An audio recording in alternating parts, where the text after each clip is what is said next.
भारतीय टीम की जीत का जश्न मनाया जा रहा था, लेकिन इंदौर जल रहा था। ये दंगाई कहां से आए? भीड़ ने हमला किया, पत्थर कहां से आए?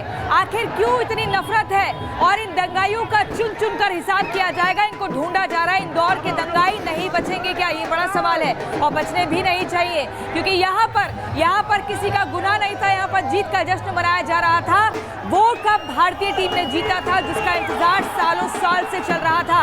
ऐसे में भारतवासियों को फख्र होना चाहिए, लेकिन इंदौर में कुछ ऐसे नफरती गैंग थे, कुछ ऐसे दंगाई थे, जिन्होंने माहौल खराब करने का प्रयास किया, उपद्रव मचाया, जमकर पत्थर बरसाए, गाड़ियों में आगजनी की गई, और कैसे आपने देखा तोड़फोड़ मचाई गई। यहाँ पर घरों से लाठियां लेकर आ गए हैं, डरा रहे हैं। भीड़ ने इस कदर हमला किया कि मानो न जाने क्या यहाँ पर ऐसा क्या गुनाह बाकी लोगों ने कर दिया हो। यहाँ जमकर खुशी मनाई जा रही थी, आपस में एक दूसरे से गले मिले जा रहे थे। तिरंगा, ये देखिए तिरंगा फहराया जा रहा था। भारत की जीत का सवाल था, भारत को लेकर जश्न मन रहा था, लेकिन एक नफरती गैंग ऐसा था, एक टोली ऐसी थी जिसने कोई कसर नहीं छोड़ी।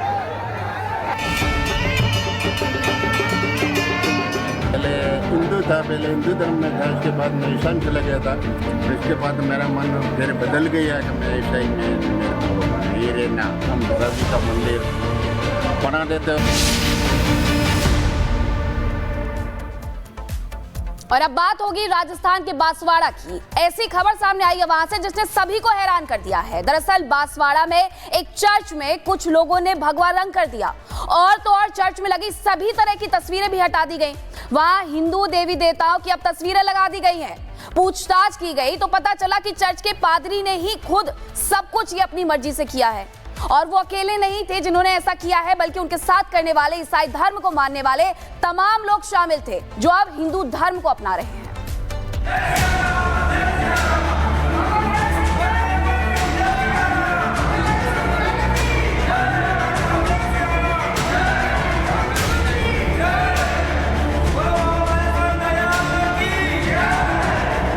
राजस्थान के बांसवाड़ा में उस वक्त हड़कंप मच गया जब एक चर्च के पादरी ने चर्च से सभी तरह की तस्वीरें हटाकर चर्च में भैरव जी की मूर्ति स्थापित कर दी और चर्च में ही पूजा पाठ करने लगे।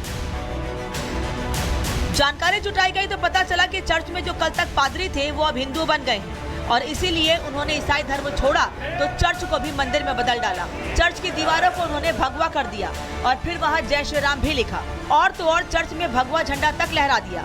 चर्च के पादरी रहे गौतम ने बताया कि वो पहले हिंदू ही थे, लेकिन पैसों की लालच में आकर उन्होंने ईसाई धर्म अपना लिया था, और अब वो फिर हिंदू धर्म में घर वापसी करके बेहद खुश हैं।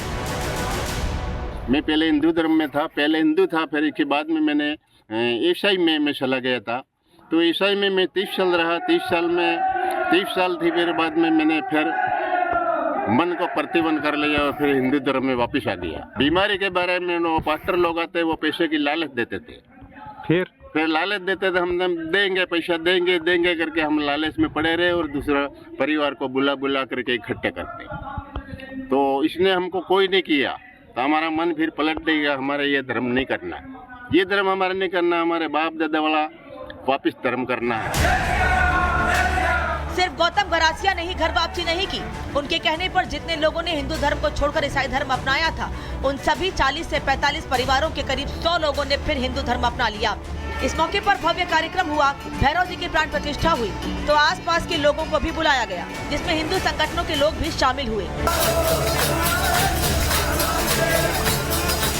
हिंदू धर्म में घर वापसी करके ईसाई से हिंदू बने लोग बेहद खुश हैं, लेकिन चर्च के पादरी रहे गौतम ने जब से ईसाई धर्म छोड़कर हिंदू धर्म अपनाया है, उन्हें धमकी दी जा रही है।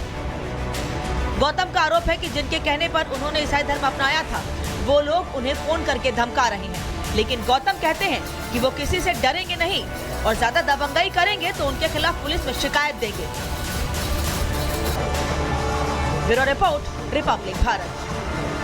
कार्रवाई की मांग की गई है, और ये कार्रवाई की मांग को जियाउर रहमान बर्क की तरफ से की गई है, जो कि सपा के सांसद है। सपा के सांसद जियाउर रहमान बर्क ने बड़ा बयान दिया है और कहा है कि जो बयान दिया गया था सीओ अनुज चौधरी के द्वारा, उन पर कार्रवाई होनी चाहिए।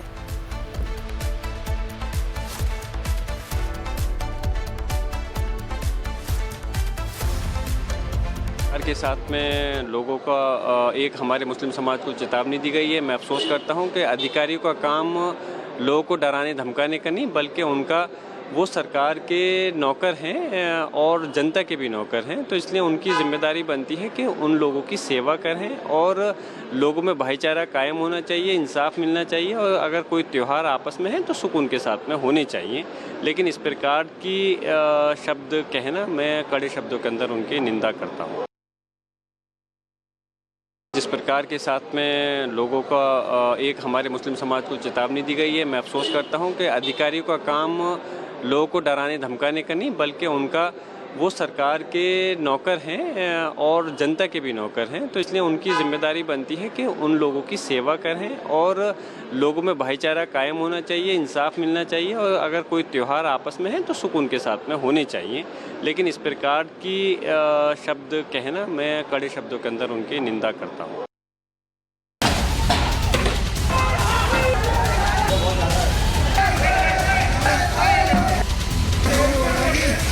किसी ने बम अंदर की तरफ फेंका, सुतली बम था वो, और उससे पूरा धुआं उठा और पूरी सिचुएशन क्रिएट हो गई। महू की जो घटना है, मुझे तो ये देशद्रोहिता का ही परिचय दिखती है।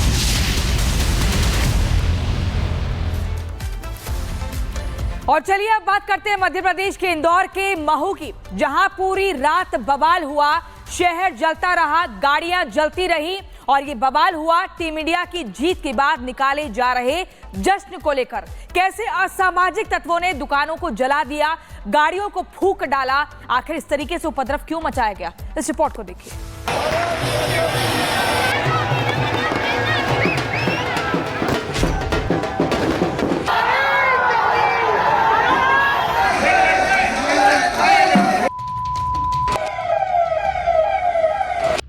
कल आधी रात को जब टीम इंडिया न्यूजीलैंड को हराकर चैंपियंस ट्रॉफी जीती, देश में होली से पहले दिवाली मनाई जाने लगी।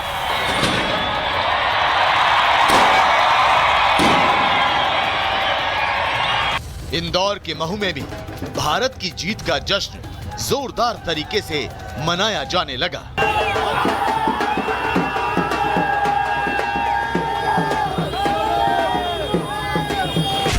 लेकिन भारत की जीत का जश्न मनाना इंदौर में कुछ लोगों को रास नहीं आया।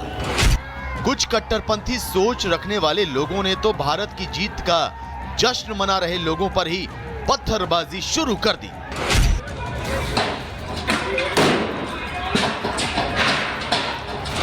और कहा जा रहा है कि ये पत्थरबाजी एक मस्जिद के पास से की गई। कुछ असामाजिक तत्वों ने आधी रात को इतने पत्थर बरसाए कि पूरे इलाके में तनाव फैल गया।